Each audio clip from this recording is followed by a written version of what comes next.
Tengan todos muy buenas tardes, jóvenes. ¿Se me escucha?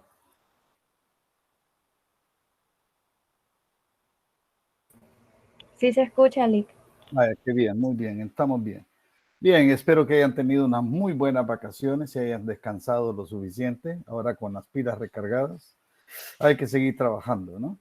Bien, el día de hoy vamos a desarrollar dos temas bien importantes. Está la homeostasis psicológica, que me decían las compañeras que ya alguien también iba a tocar ese mismo tema. Yo les hacía la explicación a Patricia Esmeralda y Ana Gloria de que es un complemento. El tema de ellas tiene como complemento los mecanismos de defensa, pero el otro compañero que va a tocar solo los mecanismos de defensa, que es Margarita, quiero ver, Eunice Beatriz Magaña, ella va a tocar ese tema. Eso es otra cosa bien importante que va a complementar toda la información. Eso no es ningún problema, todo es ganancia aquí. Bien, ¿están listas las compañeras de la homeostasis psicológica? Ana Gloria y Patricia, ¿están listas? Sí, licenciado, solo que pongan las diapositivas mi compañero. Ok, perfecto.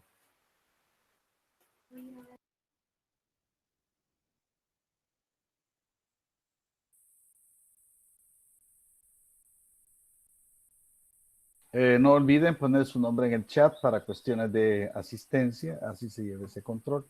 Por favor, pongan su nombre ahí para ver quiénes han estado en la reunión. Para el día jueves vamos a tener la importancia de la relación médico-paciente y las formas de relación del médico-paciente. Son dos temas bien complementarios también. ¿Alguna pregunta sobre algo? Alguien preguntaba también acerca de cuándo son los días de clase, los días martes y los días jueves, de las 4:45 hasta las 6:30. A veces terminamos antes, a veces terminamos más tarde, depende de cómo esté la exposición. Licenciado, buenas tardes. Buenas tardes, Carlita, dígame. Yo tenía una pregunta, ¿verdad? Que Ajá. mi tema del día jueves es complementario con el otro compañero. Claro que sí. Uno es la importancia y otras son las diferentes formas. Uh-huh. Bueno, muchas gracias. Ok.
José Efraín, ¿cómo estuvo el trabajo de la Cruz Roja hoy en las vacaciones?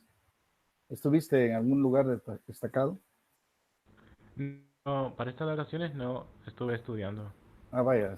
Como Que a ti antes de las te... vacaciones, antes de las vacaciones estuve en actividades, entonces me toca reponer lo de las clases en Claro, vacaciones. claro. Así toca, ¿verdad?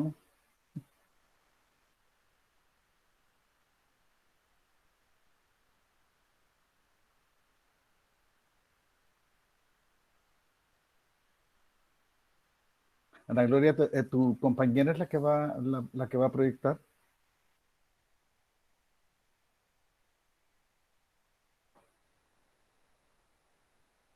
Sí, licenciado, es que le está cargando, dice. Está algo lento. Ok.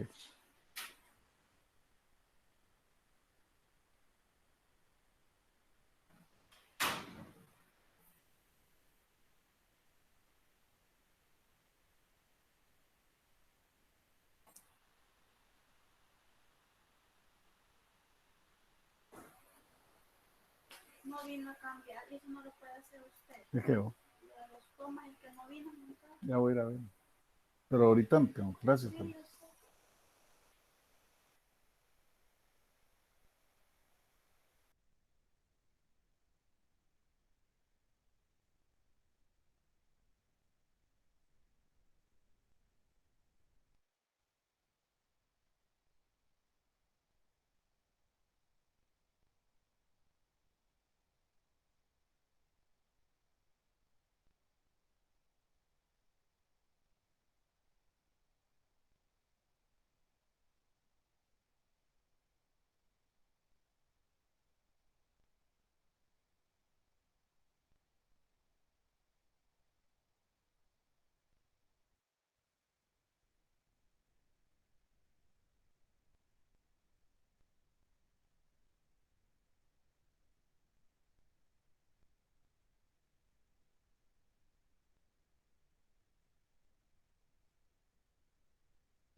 Buenas tardes, Liz. Hola, hola. Pati, ¿todo bien? Sí, todo bien. Con la exposición sería presentar ahorita. Sí, sería, si estoy esperándolas. Ah, bueno, perdón, que te había tenido problemas de conexión. Ujú.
Bien, ya estás presentando.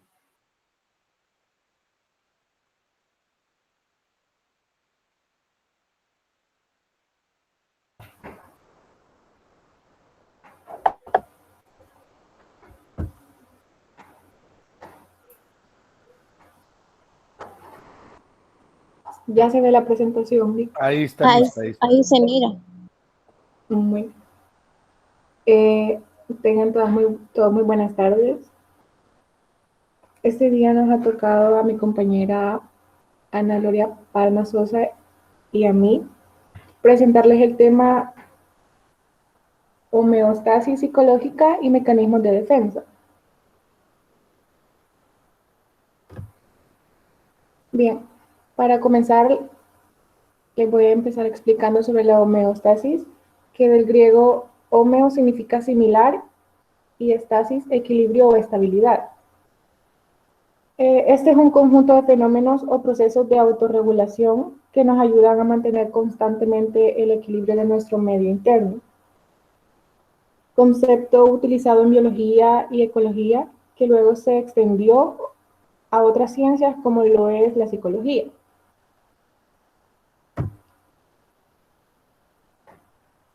La homeostasis se divide en homeostasis fisiológico y homeostasis psicológica. La homeostasis fisiológica es el balance, estabilidad y autoajusto del sistema fisiológico dentro del cuerpo humano. Para mantener el medio interno también se le llama regulación homeostática. La homeostasis psicológica, según Cannon, se refiere a la tendencia general de todo el organismo al restablecer el equilibrio interno cada vez que éste esté alterado. Walter de Cannon estableció el término homeostasis psicológica en 1932. Cannon, 1871 y 1945, acuñó la palabra homeostasis, que homeo, como les estaba explicando, se refiere a constante, y estasis, mantener, para describir los mecanismos que mantienen constantes las condiciones del medio interno de un organismo a pesar de grandes oscilaciones en el medio externo.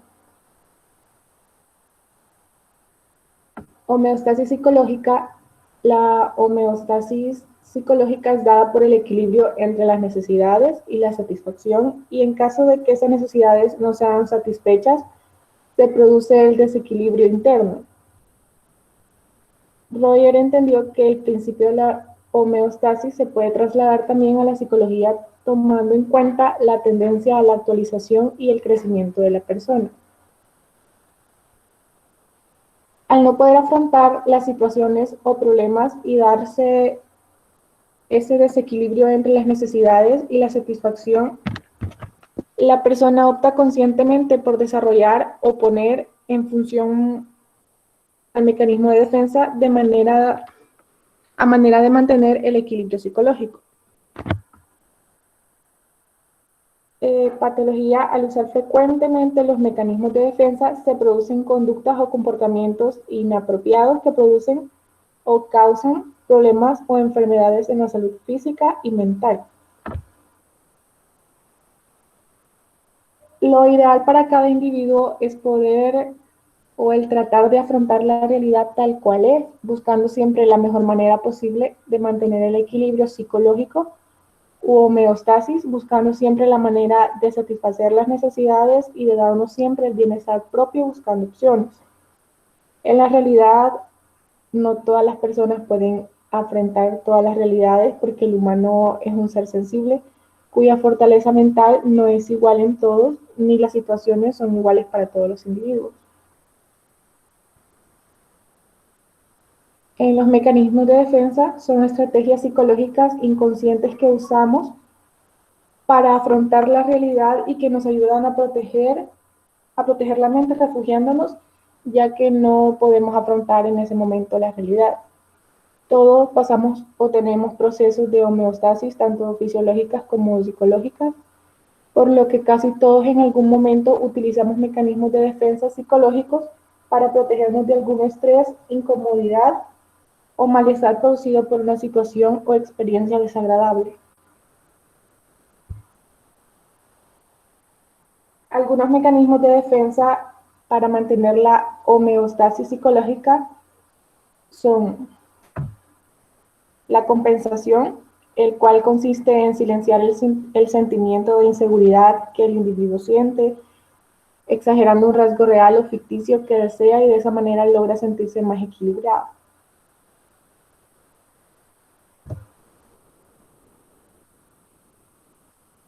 También está la identificación, donde la persona establece aquí una relación entre ella misma y otro personaje o un grupo de personas, evitando sentimientos de inferioridad o incompetencia. Normalmente este tipo de mecanismos suceden en situaciones en las que el individuo se siente totalmente inválido.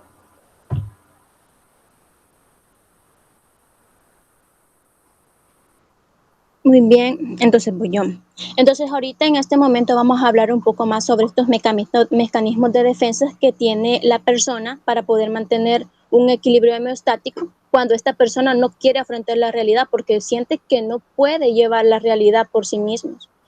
Y el cuerpo, obviamente, ¿verdad? O la mente, mejor dicho, trata de buscar una manera para poder mantenerse cuerdo o sin un colapso emocional, por decirlo así. Vamos a hablar sobre la racionalización. Voy a explicar un poco y después vamos a hablar un poco más sobre la homeostasis psicológica. Pues la racionalización es un mecanismo de defensa en el que la persona pues adquiere una negación sutil, podría decirse, en que la persona comprende o como siente algún tipo de culpa, algún tipo de amenaza o algún tipo de responsabilidad sobre una situación, pero él trata de negarla y evitarla, llevando el problema a racionalizarlo, ¿verdad? A analizarlo, de manera en que él mismo se engaña, tomando en cuenta de que no es de él de quien trata ese problema, no es a él quien le va a afectar emocionalmente, por lo que él utiliza este método de defensa para poder llevar y afrontar la situación de una manera en la que, pues obviamente, no puede llevar la realidad y no se va así. En este método lo que sucede es que la persona pues neutraliza esas sensaciones, esos dolores, ¿verdad? Ese dolor emocional a través de traspasar, por decirlo así, o pasar esas sensaciones del corazón a la cabeza y lo raciona. En otras palabras, la persona lo que hace es que trata de justificar esas acciones impropias, evitando así afectarse emocionalmente. Siguiente, por favor. Ahora vamos con la represión. La represión o supresión emocional. Este mecanismo es bastante frecuente en realidad. Normalmente, ¿verdad? Una persona no debería tener un mecanismo de defensa emocional. Lo ideal sería que cada persona afronte la realidad con lo que se puede, pero no toda la gente puede hacerlo. Entonces, en este mecanismo, la persona bloquea o olvida las sensaciones y recuerdos molestos y desagradables de manera consciente y que él mismo sabe y está consciente de que sí han existido, pero él no quiere recordarlos conscientemente. Entonces, él reprime y repliega este recuerdo en el subconsciente, por lo que estas ideas o recuerdos pues, que provocan ansiedad pues ya no estarán porque la suprime. Este mecanismo es utilizado en situaciones muy molestas, complicadas o incluso en algunos traumas. El problema con esta es que a veces cuando ya no se da un acceso parcial o completo a estos recuerdos ya produce una amnesia. Siguiente, por favor. Vamos con la negación de la realidad.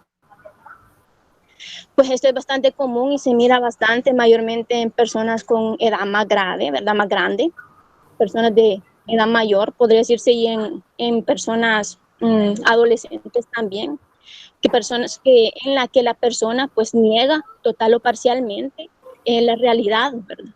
Porque es muy dolorosa o porque es muy amenazante, porque no siente que pueda y tenga la capacidad para poder llevarla. Entonces, ellos lo que hacen es que se oponen a reconocer que incluso existe esa situación.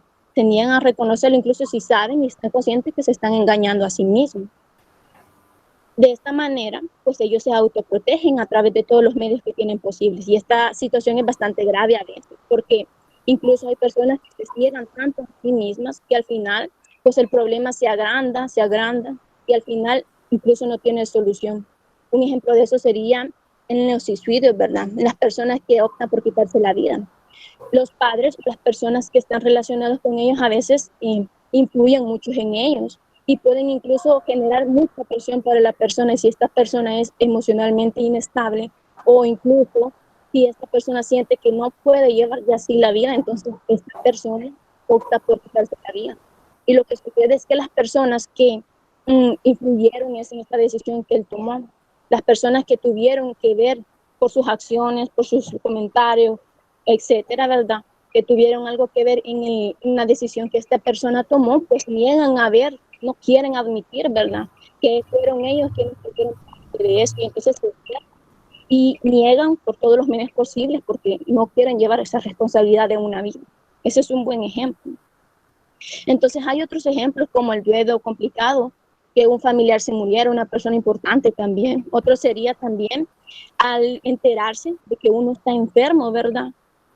Y ese es un caso bastante comprensible y bastante en común, ¿verdad? Y que miraremos mucho nosotros en nuestra profesión médica, ya que habrá momentos en los que nosotros incluso tendremos que cuidar de esa homeostasis del paciente, ¿verdad? Porque el doctor no solamente mira la condición física, sino también la psicológica. Siguiente, por favor. Vamos a ver la proyección. Entonces, tenemos que la proyección es un mecanismo en el que la persona no reconoce algunos aspectos que ellos consideran desagradables de sí mismos, que quieren rechazar por sí mismos, que ellos no quieran admitir que los tienen, aunque los tengan. Y el problema es que ellos ya no los dicen, no los reconocen como propios, sino que incluso los proyectan en otras personas. Por ejemplo, está la persona que no confía en sí mismo tampoco va a confiar en alguien más, ¿verdad? Dicen, ¿cómo puedes confiar en alguien más, verdad? O pues hay muchas situaciones así, por ejemplo, las inseguridades, que es una cosa frecuente, una causa o una situación frecuente que sucede por el cual la persona pues utiliza esto. También está la inconformidad sobre sí mismo, la insatisfacción sobre sí mismo. Entonces uno lo que hace es proyectar, ¿verdad? Proyectar lo que uno no quiere en sí mismo, la inseguridad, la tristeza, la mediocridad también puede ser, el no poder hacer algo, ¿verdad? Uno lo proyecta en otras personas como quien dice, yo no estoy segura de mí misma, pero eso no significa que yo quiera reconocer, sino que yo digo que las otras personas no están bien así. Ahora vamos a ver el siguiente, por favor. La introproyección o identificación de proyectiva. Esto es lo contrario a la proyección. La persona, en vez de proyectarse en otras personas, lo que hace es que ellos adquieren elementos propios de otras personas, sean rasgos distintivos, elementos, etcétera, ¿verdad? Entonces, lo que pasa con ellos es que los hacen propios. Y esto realmente no es bueno, ¿verdad? Esto puede ocurrir mayormente en personas que están predispuestas a sentir culpa o autorresponsabilidad, cuando en realidad ellos a veces ni siquiera están relacionados con eso o no tienen nada que ver en realidad con eso. Un ejemplo puede ser el maltrato psicológico, ¿verdad? En que la persona que es una víctima cree que es culpa de ellos de que los maltraten de esta manera. Ellos creen y piensan al final que todo esto es algo que ellos merecen cuando en realidad son víctimas. Otro caso sería el acoso sexual. La víctima a veces piensa que es ella o él el que está provocando o ejerciendo o efectuando, ¿verdad? O provocando que la persona que es el agresor, pues le cause ese tipo de problema, ¿verdad? Entonces ya creen ellos que es responsabilidad de ellos, que ellos fueron los que lo causaron, que es responsabilidad de ellos, que quien es lujurioso o quien es morboso, que son ellos, no la persona que está agrediendo. Y eso obviamente no es así. Hay que aclarar que en la homeostasis psicológica estamos hablando de un equilibrio, ¿verdad? No solamente psicológico, sí, porque uno tiene que tener en cuenta que ahí también están las relaciones interpersonales que uno tiene con otras personas.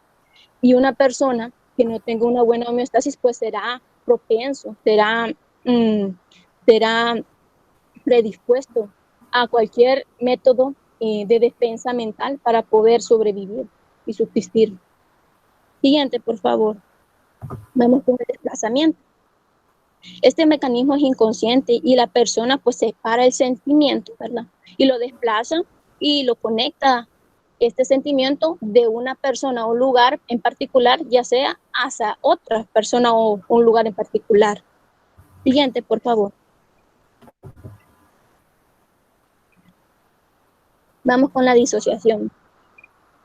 Cabe decir que el desplazamiento en realidad es como parte de la disociación, porque es una separación del sentimiento, ¿verdad? O desplazamiento. Entonces puede tomarse como una disociación. Entonces, en este mecanismo psicológico, pues la persona disocia, ¿verdad? De pensamientos, sentimientos, memoria, ¿verdad? Ideas, ¿verdad? Incluso la identidad como persona en sí mismo puede disociarla, o incluso información personal de él propia también puede disociarla. Y esto lo que hace es que esas percepciones las separa del conocimiento consciente de él mismo y después ya no puede recuperarlas. El siguiente, por favor. Aislamiento o desligamiento. Bueno, con este es bastante serio porque la persona busca huir de situaciones, ¿verdad? De tensión, conflictos, ¿verdad? O problemas. La persona se separa de la situación misma, incluso busca separar los sentimientos de la misma situación. Incluso los sentimientos que la situación genera, trata de separarlos de él mismo. Esto sucede cuando las personas pues creen que van a ser rechazadas porque no tienen confianza en sí mismos, ¿verdad? Entonces ellos optan por huir, por irse anticipadamente o cuando está sucediendo la situación. Entonces ellos, para evitar ser rechazados, para evitar ser heridos emocionalmente, abandonados o posiblemente heridos emocionalmente, pues ellos optan por irse. Y en caso de que la persona si haya terminado herida emocionalmente, lo que sucede es que ellos comienzan a pensar de que no necesitan a nadie, y eso no es algo bueno. Siguiente, por favor, la fantasía. Bueno, este es otro mecanismo bastante común en realidad en personas que son oprimidas, ¿verdad? Perseguidas y que se sienten algo desesperadas, ¿verdad? Este es un mecanismo, es como soñar despierto, en el que se le da rienda suelta a la fantasía o a la imaginación, ¿verdad? Y así se evitan experiencias o sucesos desagradables de la realidad. Y la persona logra tener un tipo de satisfacción en su imaginación, lo que le ayuda también a satisfacer sus necesidades, ¿verdad? Su estrés, su sensación de querer ser gratificado también, porque dado que es una imaginación, la persona puede imaginar o fantasear sobre lo que quiere, sea esto algo de lograr una meta, pero también puede ser porque, digamos, un jefe, ¿verdad? O su empleador, pues es un explotador y la persona fantasía con golpearlo, ¿verdad? Entonces eso es también parte de esta de defensa.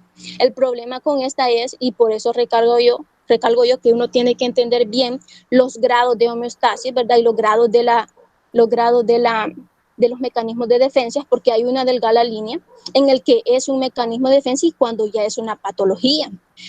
Cuando un mecanismo es usado demasiado frecuentemente, pues este ya no es saludable y puede dar enfermedades mentales, como me decía mi compañera.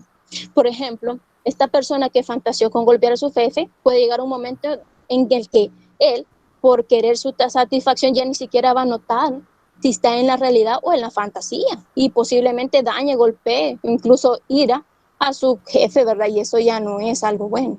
Siguiente, por favor. Bueno, esos fueron algunos de los mecanismos, ¿verdad?, de defensa mental que la persona optó para poder mantener una buena homeostasis psicológica, por decirlo así. Entonces, vamos a retomar lo de la homeostasis. Esta homeostasis, recordemos que es una tendencia, ¿verdad?, a restablecer o mantener el equilibrio interno. Pero también podemos tomarlo como una teoría, ¿verdad?, que habla sobre el bienestar psicológico y la satisfacción de la vida. Como mencionamos anteriormente, en la homeostasis psicológica, para poder mantener su equilibrio, pues es necesario satisfacer las necesidades para poder arreglar cualquier desbalance de ¿verdad?, a través de conductas y acciones. En la satisfacción, estamos hablando de la satisfacción con la vida y ahí nos estamos refiriendo a esa cognitiva de las experiencias propias de la persona, digamos las situaciones que ha vivido, con quienes ha hablado, lo que ha sentido cuando ha estado en grupo, etcétera, etcétera, etcétera, ¿verdad? Y todo lo que está relacionado con ello, ¿verdad? Y estas interacciones son las que también le ayudan a poder mantener un control, un balance emocional, porque una persona no puede vivir solamente sintiéndose frustrado, ¿verdad? A menos que se haya aislado, ¿verdad? Sino que también experimenta alegrías, gozos, tristezas y otras emociones que le van a ayudar a poder mantener un balance y no sentir depresión, no sentir ninguna cosa, solamente esa emoción, sino que también mantener un equilibrio. Entonces vamos a hablar siguiente, por favor. La homeostasis pues nos ayuda, ¿verdad? Esta nos ayuda porque a través de esa satisfacción que mencioné anteriormente, pues lo tomamos como un indicador, ¿verdad? Y este indicador nos va a ayudar a evaluar el nivel de bienestar que una persona puede tener, esa sensación positiva que se genera, ¿verdad? Nos va a ayudar, ¿verdad?, a saber si se percibe de manera general y si hay una satisfacción. Entonces, ya percibiendo esa satisfacción, por decirlo así, entonces cuando una persona llega a ese nivel, pues la persona va a sentir que sus necesidades sí, efectivamente han sido satisfechas y va a poder tener un control o un equilibrio más psicológico. Siguiente, por favor. Bueno, en conclusión, podemos decir que la homeostasis psicológica es la tendencia general de todo el organismo para establecer el equilibrio interno cada vez que éste se altera, según Conanberg. De modo que cada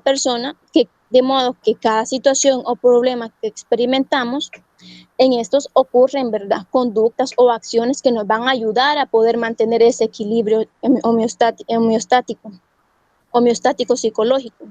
Y en caso de que no podamos enfrentarlo, pues bueno, sucederá que habrán procesos o mecanismos de defensa que nos van a ayudar a mantener esta estabilidad mental, ¿verdad?, y psicológica, y así autoprotegernos. Siguiente, por favor. Eso es todo. Muchísimas gracias. Bien, les agradecemos mucho. Eh, Cuando hablamos también de homeostasis, podemos pensar en lo que es el concepto salud, ¿verdad? El concepto salud dice que es el bienestar tanto físico, mental y psicológico, y social, perdón, del individuo. Ahí está claro. ¿Verdad? Si yo tengo un buen equilibrio entre mi manera de pensar, sentir y actuar, otro proceso homostático bien fuerte. ¿Sí? Cuando el cuerpo reacciona y manda algunas señales, es porque está advirtiéndole al cuerpo de que algo pasa. Ahí estamos hablando de una homeostasis fisiológica. Algún organismo no está bien y nos manda los famosos síntomas. ¿No? Entonces, el cuerpo se va reequilibrando porque ese es parte del show de la vida. ¿No? Si yo pienso bien, si yo siento bien, yo actúo bien. Y los mecanismos de defensa son aquella gama de situaciones que nosotros tenemos como para poder agarrar y echar mano. Por ejemplo, el autocontrol emocional, ¿verdad? El contar hasta 4.438 para tranquilizarme, ¿no? O el hecho de hacer respiraciones para que mi cuerpo se calme y deje de estar taquicárdico, tranquilo, a modo de que la respiración me vaya llevando a un estado de relajación. Entonces, la homeostasis, ya sea psicológica o fisiológica, tiene que ver con ese equilibrio que mi cuerpo necesita para poder subsistir en cualquier parte donde me toque. Acordémonos que problemas siempre van a existir, alteraciones siempre van a existir, cambios imaginarios van a existir, lo que se llama la famosa preocupación. Preocupados siempre vamos a estar, ¿no? Y la preocupación es un cambio imaginario que solo en mi mente está, ¿verdad? Y yo le pongo un montón de aderezos a ese cambio y le pongo solo las cosas malas, ¿verdad? Solo las cosas malas, no las cosas buenas. No las cosas buenas. Por una sencilla razón. Necesito ese equilibrio de mi salud mental. Y mi salud mental es el equilibrio entre mi manera de pensar, sentir y actuar, ¿verdad? Entonces, quieras o no, todos estos procesos de mecanismo de defensa que el cuerpo tiene nos llevan a nosotros a establecer todas aquellas barreras que nosotros podemos utilizar, ¿verdad? Recordemos que cuando el avestruz se siente agredido, inmediatamente busca un hoyo donde meter su cabeza, ¿no? Donde meter su cabeza para poder, digamos, protegerse. Pero se le olvida que afuera ha dejado un gran cuerpote, ¿no? Y ese gran cuerpote no le permite a él protegerse. Protege la cabeza, que cree que protegiendo la cabeza y ya logró todo. Así hacemos muchos seres humanos. Escondemos la cabeza pensando de que la demás parte del cuerpo nadie la va a tocar. No se puede. O aquella gente que cuando está en problemas se desconecta, ¿no? Y caen redonditos ahí y empiezan, llamen a los 7 espíritus, a los 8 espíritus, a los 9 espíritus. Vuela, pásenla, úntenla de alcohol, cualquier cosa, y la pueden ahogar de otra cosa, pero la gente lo que ha hecho es una desconexión, es un mecanismo de defensa también. Entonces, todo lo que los compañeros han mencionado, la identificación, la racionalización, que es tan importante, ¿no? Cuando yo racionalizo todo y digo, no, hombre, es por esto y esto, y busco explicaciones del por qué pasan las cosas, ¿no? ¿Alguien quería hablar? Bien. La represión, por ejemplo, como un bloqueo a las cuestiones que a mí me van a sacar de mi lado de control, ¿verdad? De mi metro cuadrado, el cual yo tengo controlado y sé que ese es mi confort, mi zona de confort. Negarme a la realidad es otro también bien importante, ¿no? O aquellas gentes que proyectan todo, avientan todo para afuera. Otros que lo introyectan, otros que reciben todo desde afuera, ¿no? O también el desplazamiento, la disociación. Todo lo que los compañeros mencionaron son mecanismos de defensa que la mente busca para poderse equilibrar, para que nuestro pensar, sentir y actuar se acorde a la situación donde yo estoy. Ya, por ejemplo, si yo estoy ante una persona que está en problemas, entonces voy a actuar con mucha empatía para esa persona, mostrándole mi lado de que comprendo lo que le está pasando. En el caso de la represión, por ejemplo, yo he tenido varios casos de gente de violaciones, donde nosotros tratamos de enseñarle a la gente de que es algo que no se va a olvidar y que para que sea violación necesita cumplir con un requisito bien indispensable, que la otra persona tenga superioridad física y mental sobre mí. ¿Sí, Natalie? No, nada. Bien, si esa persona tiene superioridad física y mental sobre mí, yo estoy bajo su dominio, ¿no? Por lo tanto, esa es una violación. Ahora, yo no tengo la culpa. El hecho de que yo, porque me he visto así, porque me he visto allá, yo provoqué. No, no, no. Eso es introyección, donde yo estoy recibiendo todo y me echo la culpa yo. No, en este caso, no. La violación tiene que cumplir con ese requisito. Superioridad física y mental de parte del agresor. Por lo tanto, yo no tengo la culpa. ¿Ya? Entonces, ¿qué hacemos nosotros? Tratamos de que la gente aprenda a vivir con ese trauma y que es algo que no va a desaparecer. ¿Lo puedo guardar? Sí, como yo guardo tanta información en mi mente. Yo por lo menos les digo, miren, busquen la cajita más linda que tengan dentro de su cerebro y pongan esa experiencia que vivieron dentro de esa cajita, la cajita más linda que tengan. Guárdenlo ahí. Ustedes saben que ahí está. Nadie está diciendo que desapareció por arte de magia. No, ahí está. Pero aprendo a vivir a que ahí está, como tengo tanta información que no estoy sacando yo a cada momento. Va a haber momentos en los cuales la voy a sacar porque algo va a traer ese recuerdo, ¿no? Y voy a querer darle actualización a algo que ya pasó, ¿verdad? Solamente que lo voy a manejar de otra manera.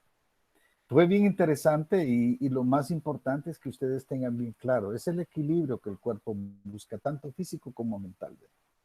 ¿Para qué? Para tener eso es lo que cumplir con el concepto salud. Salud es el equilibrio mental, fisiológico y social con que tiene que vivir el individuo. Eso es salud. Si no cumple con esos tres, estamos jodidos, estamos enfermos.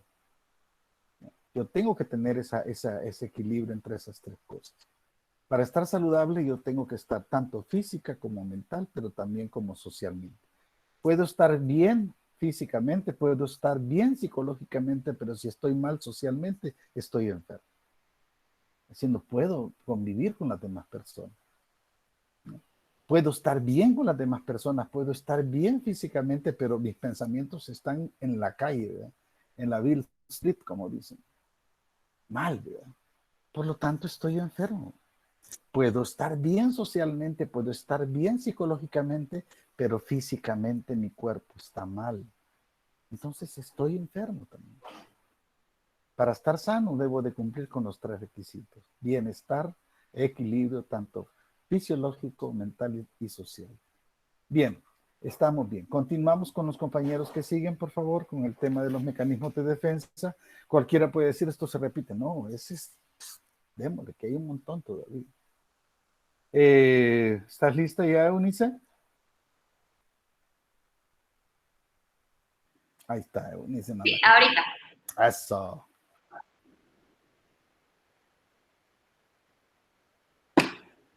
Tengan todas muy buenas tardes. Yo voy a continuar hablando sobre los mecanismos de defensa, que va bastante relacionado a lo que mis compañeras ya hablaban. A manera de introducción, todas las personas poseemos ayudas inconscientes en nuestro interior, las cuales nos van a permitir estar en cierta tranquilidad, en paz, con nosotros mismos y también con las personas que nos rodean, ya que estas ayudas nos van, estos mecanismos nos van a ayudar a comportarnos de una manera socialmente aceptable. Sin embargo, estos no siempre van a ser beneficiosos para nosotros, debido a que su uso inadecuado o su uso demasiado frecuente, como ya lo hablaban las compañeras, puede llegar a que perdamos cierta conciencia de la realidad que nos rodea, volviéndose patológicos. Entonces, ¿qué son los mecanismos de defensa?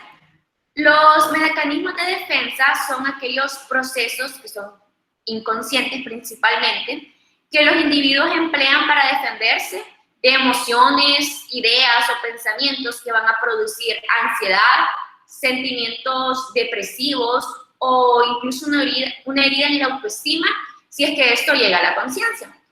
El primero que describió estos mecanismos de defensa fue Sigmund Freud, quien los asoció como una lucha tanto interna como externa. Y uno de sus objetivos principales es hacer desaparecer el sufrimiento o el dolor que es causado muchas veces por ideas o por emociones del individuo. ¿Para qué es que sirve? Estos van a tratar de reducir al máximo las consecuencias que puede llegar a tener una persona en una situación que sea demasiado intensa, que cause un desbalance emocional en la persona, y todo esto para que la persona pueda seguir funcionando correctamente, o sea, como normalmente lo hace. Entre las funciones tenemos, pues, que es básicamente es un equilibrio de todo. Lograr un reequilibrio entre las realidades internas y las externas, autorregular las posibilidades de satisfacer impulsos, facilitar una adaptación adecuada con la sociedad, permitir un correcto desarrollo de la personalidad y también proteger el equilibrio emocional.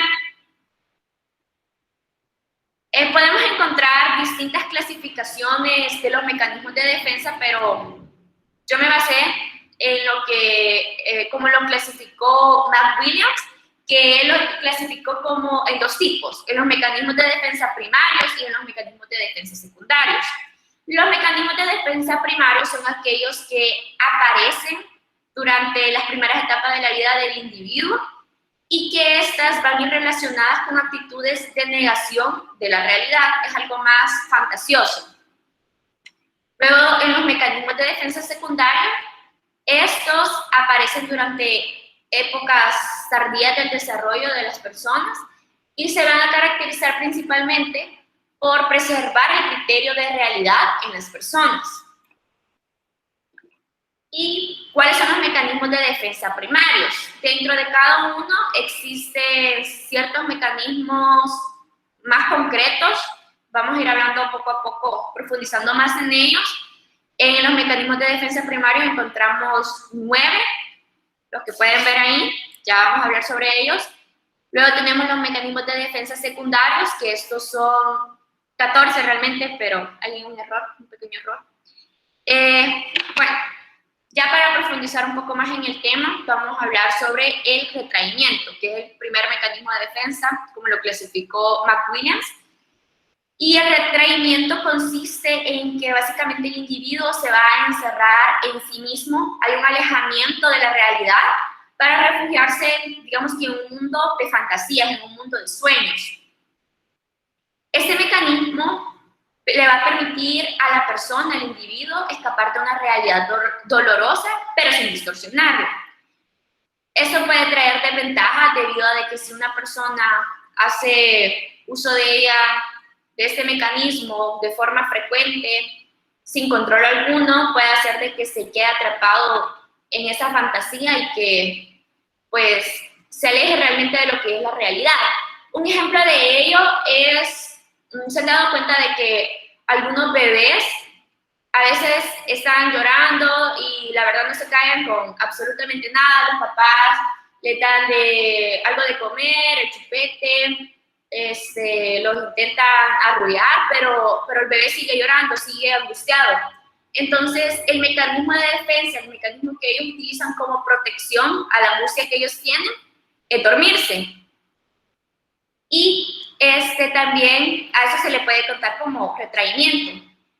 Incluso nosotros a veces en las etapas adultas todavía tenemos eso. Por ejemplo, yo cuando estoy molesta, cuando algo me enfada, lo primero que hago es irme a dormir. De esta forma siento que evito causar molestia o quizás explotar mi enojo, y ya cuando despierto pues ya me siento más tranquila.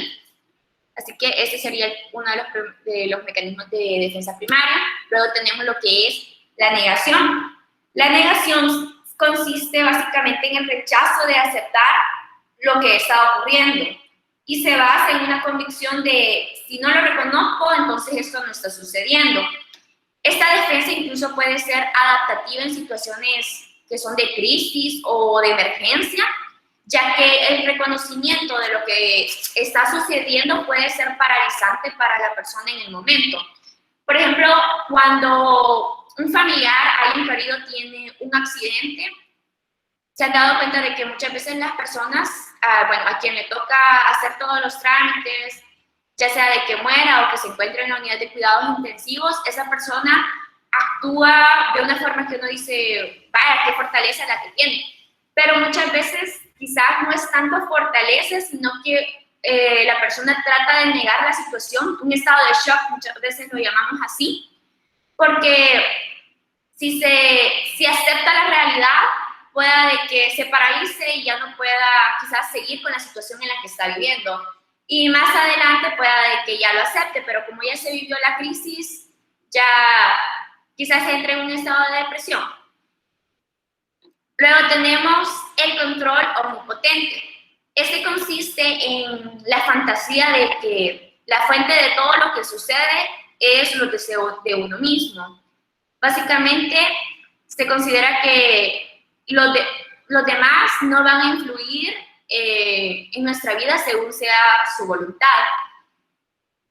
Hasta cierto punto este es un buen método para motivar, para alcanzar objetivos de las personas, todos los objetivos que se propongan, pero a largo plazo pueda de que las personas, el hacer uso demasiado frecuente de este mecanismo de defensa, puede llegarle a impedir al individuo establecer relaciones de causalidad realistas que lo orienten para alcanzar sus objetivos. Por ejemplo, quizás en un matrimonio, yo ya he visto esto del control omnipotente, lo pude, quizás con lo que leí, lo pude notar en una familia que conozco, que su matrimonio no está bien, se ha intentado quizás arreglar, tratar de que todo vaya bien, pero realmente una de las parejas pues no pone de su parte. Y la otra se quiere divorciar, pero esa persona hace todo lo posible para tratar de estar juntos, no importa si es algo bueno, si es algo malo. Él quiere tener el control sobre el matrimonio y no dejar a la otra persona hasta cierto punto de libertad. De ahí tenemos la idealización, la desvalorización. En esta es una necesidad de otorgarle un valor o quizás un poder especial a una persona de la que se llega a depender emocionalmente. Así poder, de esta forma, como que considerar que estos van a poder resolver siempre sus dificultades. Eso se puede ver más que todo en las parejas que llegan a depender tanto de la otra persona, de que sienten de que no pueden hacer nada y que si no es el otro que les resuelve los problemas, entonces ellos no pueden hacer nada, son como unos bebés. Luego tenemos la proyección, que ya mi compañera hablaba sobre esto. La proyección es que los sujetos van a atribuir sus actos, sus pensamientos, todo absolutamente lo que hagan, sus conductas propias, todo se lo van a atribuir a otras personas. Es decir, de que ellos nunca van a aceptar de que llevaron a cabo ciertas acciones por voluntad propia, sino que siempre va a haber un culpable en el exterior. Y esto es de forma inconsciente. Eso se puede ver reflejado muchas veces también en los padres, de que a veces regañan a los hijos, a veces, no digo que siempre, pero a veces regañan a los hijos por cosas que quizás es culpa de ellos, pero tienen que culpar a alguien más, o sea, a uno de los hijos. Luego tenemos lo que es la introyección, que en la persona va a incorporar comportamientos que vienen siendo, que no son realmente propios de ellos, sino que es algo que viene de afuera y que lo adoptan como ellos. Ese comportamiento, como le dice en la diapositiva, es habitual en las etapas del duelo, donde la persona que ha sufrido la pérdida, ya sea que perdió a su mamá, a su pareja o a su padre, va a comenzar a adoptar las conductas que esa persona hacía o incluso su forma de vestir. También eso se puede aplicar que muchas veces quizás nos han inculcado de que nosotros tenemos que primero nuestros estudios, luego tener un buen trabajo, casarnos, tener hijos, tener una familia, casa propia, carro propio. Eso es lo que la mayoría de padres le inculcan a sus hijos. Pero puede ser y el hijo, hasta cierto punto, sí, es lo que quiere, pero no realmente por lo que es algo que él desea, sino que es algo que se ha incorporado en él. Puede ser de que no se quiera casar, puede ser de que no quiera tener hijos, pero como si sus papás así se lo han proyectado, así lo han creado con esa forma de pensar, entonces lo adopta como parte de él. Luego tenemos la identificación proyectiva, que esta básicamente es que las personas tratan de... Se puede, si se utiliza de forma frecuente, se puede llegar a un estado ya patológico, que es el conocido síndrome de Estocolmo, que las personas van a tratar de reducir el miedo que sienten, la ansiedad o depresión, que se van a comenzar a sentir identificados con su agresor. Básicamente va a ser en justificar los actos de la otra persona para evitar cierto sufrimiento. La escisión. La escisión consiste en la tendencia de separar el mundo en personas buenas y en malas. Es muy eficaz, ya que ayuda a resolver la complejidad de situaciones confusas y amenazantes, pero siempre va a implicar una distorsión de la realidad. Puede ser de que esta semana yo encontré, por ejemplo, al licenciado como una buena persona, pero la siguiente semana yo lo voy a considerar como una mala persona. Luego tenemos la disociación. La disociación es una manera de desconectarse de las experiencias que se están viviendo, a veces creando como otra representación de uno mismo para poder continuar existiendo o viviendo ese momento que es quizás frustrante o excesivamente doloroso. Y es el uso frecuente de este mecanismo de defensa puede resultar incluso en lo que nosotros le llamamos el síndrome, la bipolaridad, ya que se va a dar una visión hasta cierto punto discontinua de uno mismo, del tiempo y también del mundo. En estos casos, la persona va a sentir que tiene varias personalidades de sí misma. Ahora vamos a pasar a hablar sobre los mecanismos de defensa secundarios. Entre ellos tenemos la represión. Ya mi compañera hablaba también sobre eso. La represión es el olvidar o hacer caso omiso de algo, pero de forma voluntaria. Eso pues después de haber tomado conciencia de ello. Es una manera de alejar un contenido de la conciencia debido a que es potencialmente demasiado perturbador para uno. Por ejemplo, alguna situación que se ha vivido en el pasado, en la niñez, y uno prefiere dejarla ahí y ya tratar de no olvidar. Luego tenemos la regresión. La regresión es el proceso inconsciente por el cual el individuo va a volver incluso a su funcionamiento como más antiguo, algo más infantil, para evitar ciertos conflictos o el esfuerzo que se da por el crecimiento y el cambio. Se van a comenzar a adoptar conductas y formas de funcionamiento pues, de la infancia.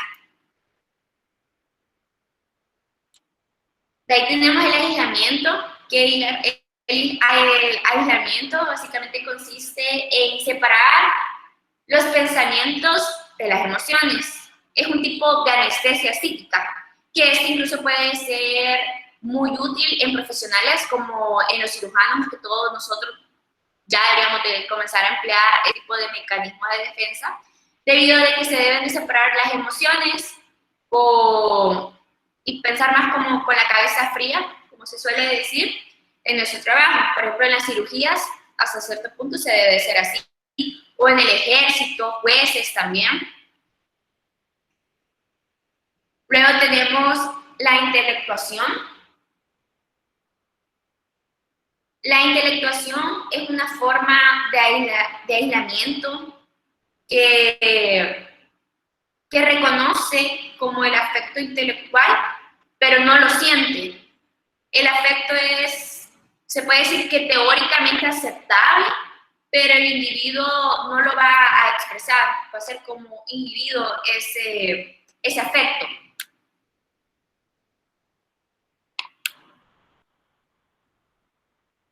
Luego tenemos la racionalización. La racionalización pues, es justificar ciertos hechos para evitar entrar en conflicto con ellos mismos. Mediante este mecanismo las personas seleccionan de entre todas las explicaciones, todos los motivos hacia unos actos de los cuales son reconocidos como inaceptables, aquellos de los cuales van permitiendo justificarlos.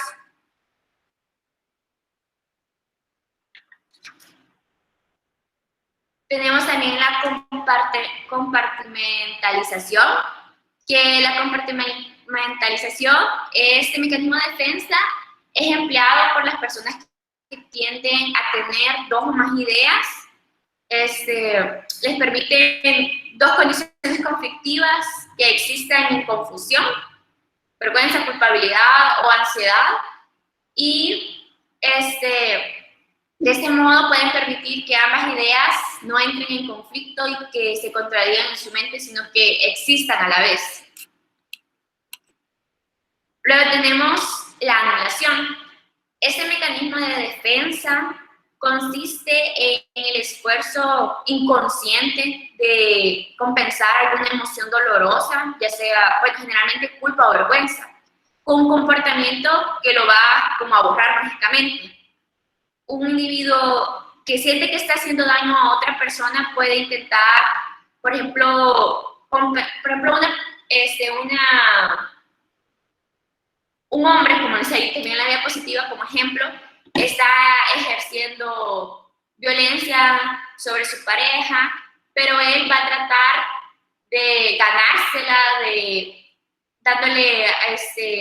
tratándola excesivamente bien, de manera compulsiva, como por ejemplo llevarle rosas, llevarla a cenar, aunque la esté maltratando emocional y físicamente. Luego tenemos volver contra sí mismo. En la persona va a redirigir todas sus emociones, las cuales estaban destinadas hacia otro sobre su propia persona, es decir, si algo no me agradó de aquella persona, yo no voy a sentir que es culpa de esa persona, sino que hasta cierto punto es mi culpa porque me hizo sentir mal. Ese sería un ejemplo de ello. Tenemos el desplazamiento, que el desplazamiento se refiere a la redirección de una emoción o también de un impulso que iba a un objeto, pero va a ir a otro objeto, porque expresarlo al primero resultaría demasiado como angustioso. Este desplazamiento le va a permitir al individuo que vaya a descargar cantidad de afecto en direcciones quizás menos peligrosas que la original o que esté permitida socialmente. Luego tenemos la formación reactiva. La formación reactiva, este mecanismo de defensa, consiste básicamente en transformar una emoción o un impulso en lo contrario. Digamos, el odio sería transformado en amor, la envidia en gratitud. Y estos individuos que temen mucho sus emociones agresivas y que también tienen dificultades para diferenciar entre lo que están pensando y lo que van a hacer, tienden a usar mucho esta formación reactiva, todo con el punto de protegerse, ¿verdad? De lo que podrían sentir o hacer sentir. Luego tenemos lo que es la inversión. La inversión consiste, va relacionada con la interacción de la persona con la situación que está experimentando, pasando de ser un sujeto pasivo de donde sufre las consecuencias dolorosas a ser alguien activo en ella. Se da este mecanismo de defensa en aquellos sujetos que pasan de ser personas dependientes a otras, las cuales necesitan que otras personas también dependan de ellos. Luego tenemos la actuación. La actuación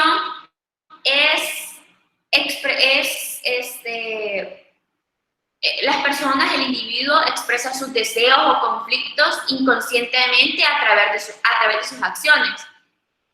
De esta forma, pues, para de esta forma no tener que ser consciente de las ideas o aspectos que la acompañan.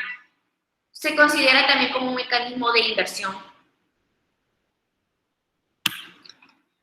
Luego está la sexualización, que la sexualización es una manera de transformar una experiencia, ya sea de terror o dolor, en una excitación placentera, en una experiencia placentera. Por ejemplo, el miedo al abandono o el abuso puede ser que sean sexualizados para que estos sean sentidos como experiencias hasta cierto punto gratificantes. Y ya por último tenemos la sublimación. La sublimación esta consiste en encontrar una satisfacción derivada adaptativa de aquellos impulsos que no pueden ser expresados directamente por ciertas prohibiciones de la sociedad. Por ejemplo, un cirujano podría estar sublimando su agresividad, o un artista puede hacer de que sublimaría su exhibicionismo. También se puede dar en el arte, en el deporte y también en los videojuegos. Eso sería todo acerca de los mecanismos de defensa. Muchas gracias por su atención. Estuvo muy interesante, realmente fue un gran complemento a todo lo que habíamos hablado anteriormente. Por ejemplo, nosotros a veces podemos pensar de que no tenemos ninguno de estos mecanismos, no los usamos nunca, y claro que sí. Por ejemplo, a mí me llama mucho el del racionalismo, donde nosotros queremos dar una explicación del porqué de las cosas y por qué pasan las cosas. Aquí en El Salvador existe una palabra que es típica, que le da vida a ese racionalismo y a ese mecanismo de defensa. ¿Alguien lo sabe cuál es esa palabra? ¿Alguien la conoce? Es muy utilizada por la gente en nuestro idioma, en nuestro caló. Se van a sorprender. ¿Cuál es la palabra? Fíjese que, esa es la palabra. Es que fíjese que. Es que fíjese que. Para todo tenemos un fíjese que. ¿Alguien la ha usado alguna vez? José Efraín, ¿la has usado alguna vez? Es que fíjese que. Fíjese que no me acuerdo. Esa es una palabra que todos usamos. Carlita, ¿la has usado alguna vez? El fíjese que. Sí, Liz. ¿Verdad? Bastante veces. Es un mecanismo de defensa donde nosotros queremos racionalizar un montón de cosas, ¿verdad? No estamos exentos, por eso es tan interesante estos temas. Estos temas son tan interesantes por eso, ¿no? En las cuales nosotros, por ejemplo, alguien sabe, Katia, Lisette, ¿sabes tú acerca de qué se trata ese síndrome de Estocolmo que mencionaba la compañera? ¿Lo has visto en alguna película o alguna cosa así? ¿Carla?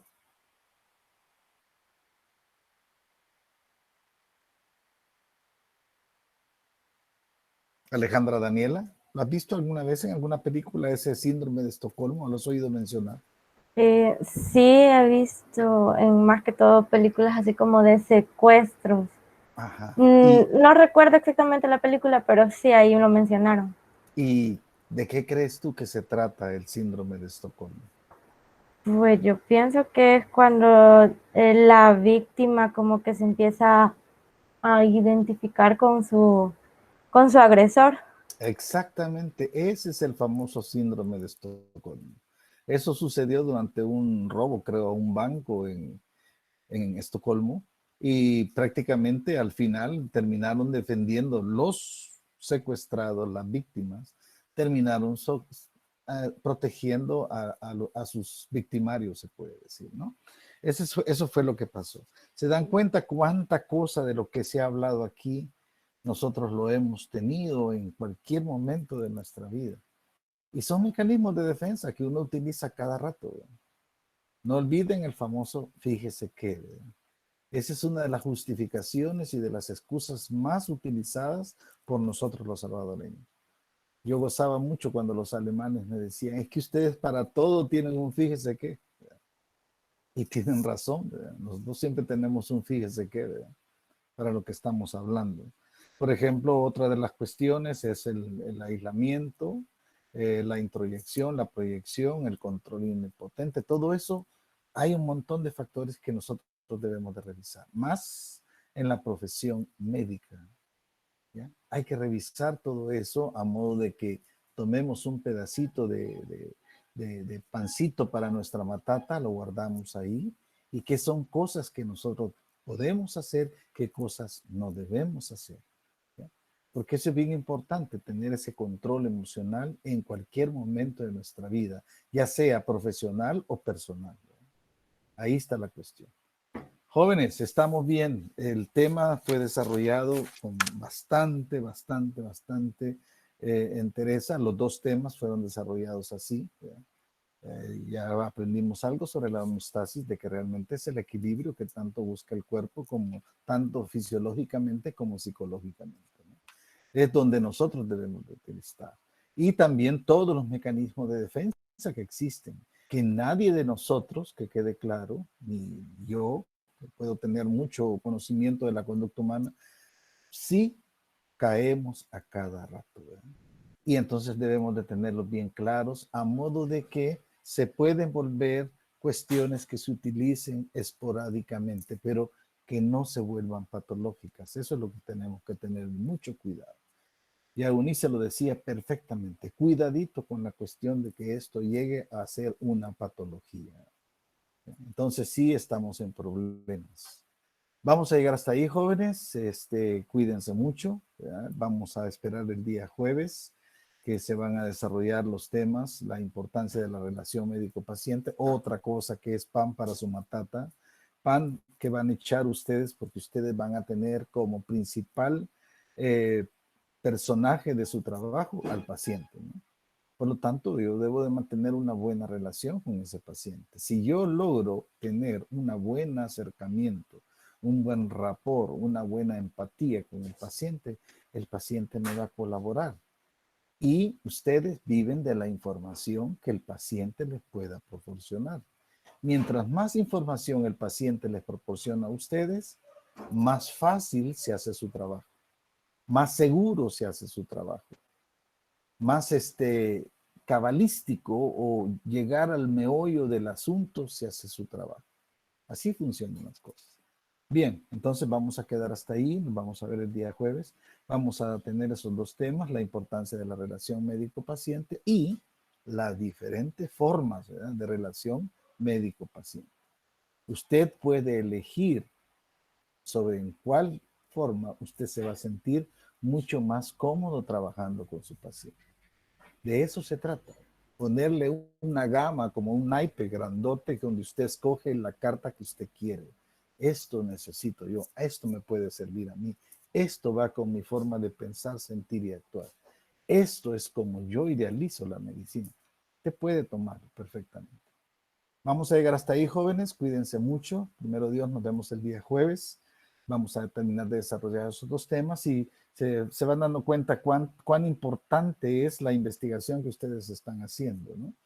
Cuánta información estamos compartiendo. Todos los temas hasta ahorita que se han desarrollado, las corrientes psicológicas, la homeostasis y todo eso, son temas que nos van a servir mucho en nuestra carrera profesional. Bien, llegamos hasta ahí. ¿No hay ninguna pregunta, consulta o, no sé, comentario que quiera hacer alguien? Ana Gloria, ¿está bien? Te fajaste. Sí, Lick. Te fajaste, pero tenés que cuidar mucho con esa muletilla que vos siempre utilizás. ¿Verdad, verdad, verdad, verdad? Sí, y viera que me he tratado de quitarla, pero ay, Hay que amarrar la lengua. Hay que amarrar sí, la lengua. Pero la vas a llegar a dominar porque estás consciente de ello. Estás sí, consciente que ahí está el verdad, verdad, verdad, verdad. Otros no dicen verdad y tú lo dices correctamente porque dices verdad. Otros dicen vea, a cada rato. Esa muletilla es horrible, es horrible. Así que llegamos hasta ahí, jóvenes. Si no hay ninguna pregunta, cuestionario, pregunta, consulta, lo que quieran, estoy a la orden. O si no, pues llegamos hasta ahí. ¿Estamos bien hasta ahorita? Alexandra, ¿todo bien? Alejandra, quiero decir. Sí, Lick, todo bien. Bien, gracias a Dios. Bien, entonces nos vemos el día jueves, primero Dios, ¿verdad? Y vamos a seguir trabajando. Estamos bien. Cuídense mucho, les deseo una buena tarde, ¿verdad? Todavía están a tiempo de tomar café con pan. No no es café con pan, sino que pan con café. Así es que nos vemos el día jueves, ¿ok? Hasta luego. Muchas gracias. gracias, Lick. Muchas gracias, Lick. Chao, chao, muchachos.